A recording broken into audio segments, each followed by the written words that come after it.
Bonjour. Jésus parle, la foule l'entoure et écoute, la maison est pleine. Les gens de sa parenté vinrent pour se saisir de lui, car ils disaient, il a perdu le sens. Il dispute avec les scribes, puis sa famille il envoie appeler.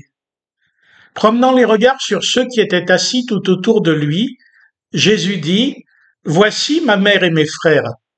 Quiconque fait la volonté de Dieu, celui-là est mon frère, ma sœur, ma mère. Dans cette parole, Jésus prêcherait-il les commandements? La volonté de Dieu est-elle celle qui s'exprime dans la loi, dans les moindres détails du quotidien, comme aussi dans les sacrifices au temple? Mais le temple a été détruit il y a presque 20 siècles. Faut-il alors manger cachère et circoncire les garçons, respecter totalement le repos du samedi et toutes ces sortes de choses? Mais justement, autour de lui, les scribes respectent tout ça, et sans doute sa famille aussi, ce qui n'est vraisemblablement pas le cas de tous les gens venus l'écouter. Et lui-même était critiqué de ne pas respecter les commandements et de fréquenter les désobéissants. Comment faut-il alors comprendre la réponse de Jésus à ses parents par-dessus la foule qui l'entoure? Aurait-il perdu le sens, comme le pense sa famille? Jésus montre les foules qui écoutent, qui boivent ses paroles comme les disciples les paroles du Maître, comme Marie, lorsque Jésus se trouve chez Marthe et sa sœur, l'une servait, tandis que l'autre s'assit aux pieds du Seigneur et écoutait sa parole.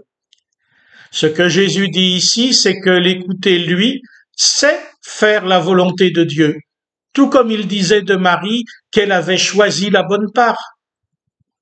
Bien sûr, les frères de Jésus peuvent se targuer d'être des fidèles qui descendent du roi David.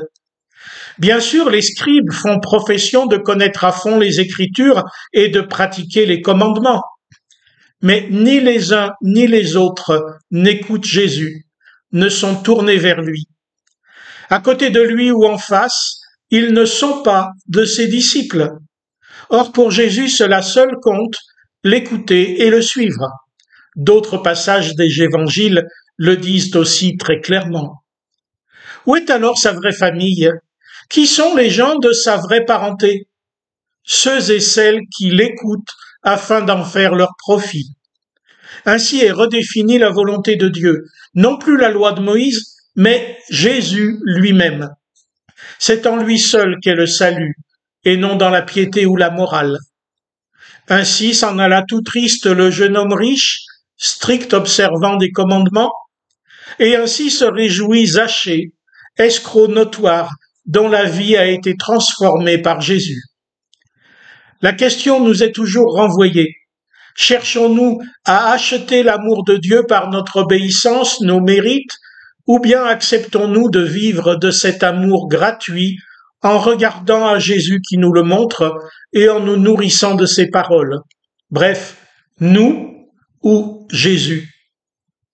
Abandonnons-nous à lui, suivons-le jusqu'à sa croix.